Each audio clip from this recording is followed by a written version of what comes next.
Hello, I remain Honorable E.J.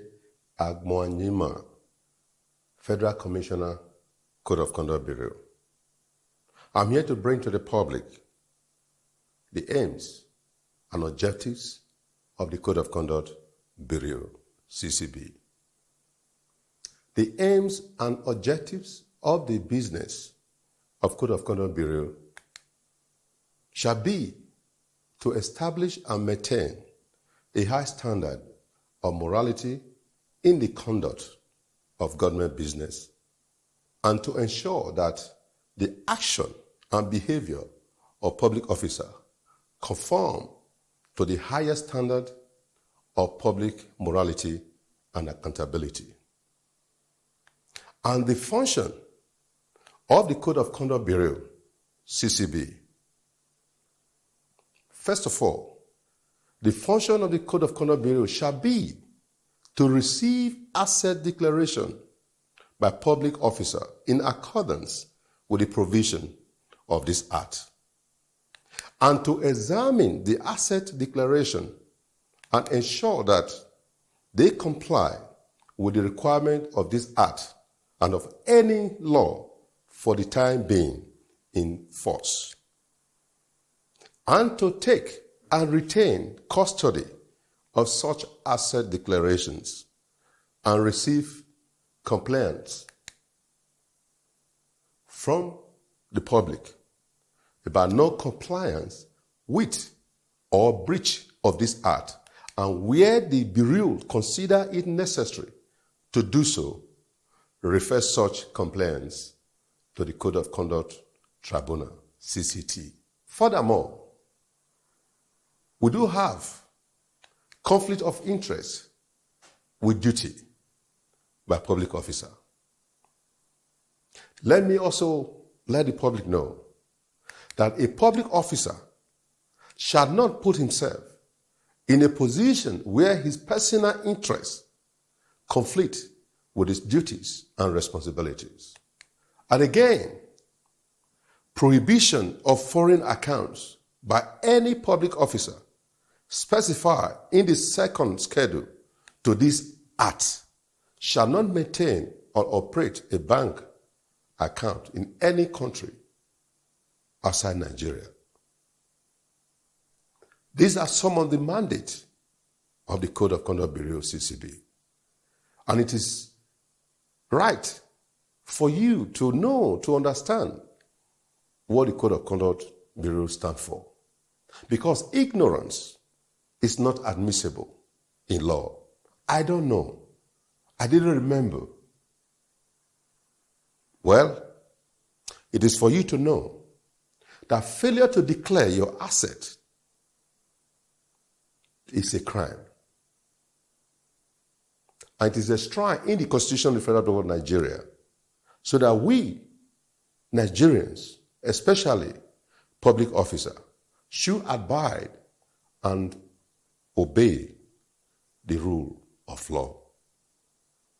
Furthermore, gift or benefit in kinds by any public officer is a crime.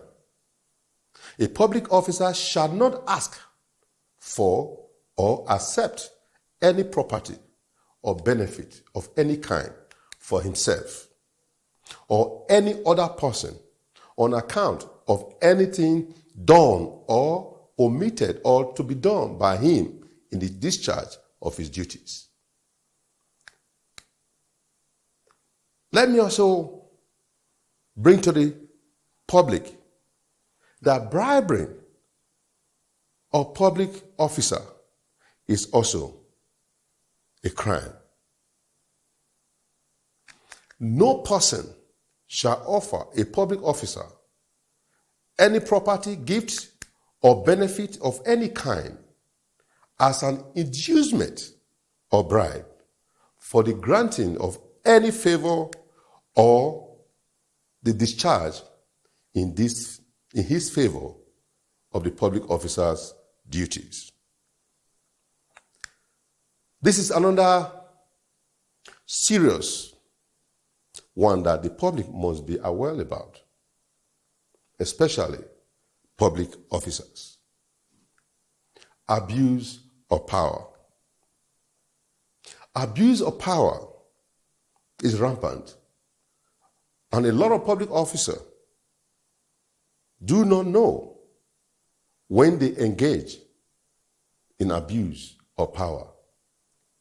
But let me bring to you so that you may know that a public officer shall not do or direct to be done in abuse of his office any act prejudicial to the right of any other person, knowing that such act is unlawful or contrary to any government policy.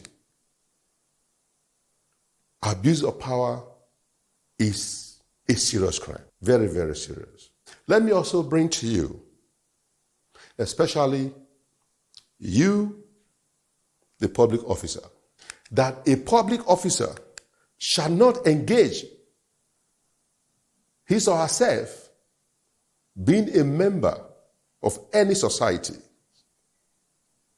A public officer shall not be a member or belong to or take part in any society, the membership of which is incompatible with the function or dignity of his office. Let me also let the public officer know indemnity of members of the Bureau. As we, members of the Bureau, the chairman and other members of the Bureau shall not be liable and shall be indemnified in any action or litigation for any act or omission done or purported to be done in the course of the discharge of their duties under this act. Let me say this, that every public officer must take note that ignorance is not admissible in law. And I advise you to always be on the side of the law before it is too late. Thank you for watching. I remain Honorable E.J. Agbonyima, Federal Commissioner, Code of Conduct Bureau, the head of monitoring. Once again, thank you.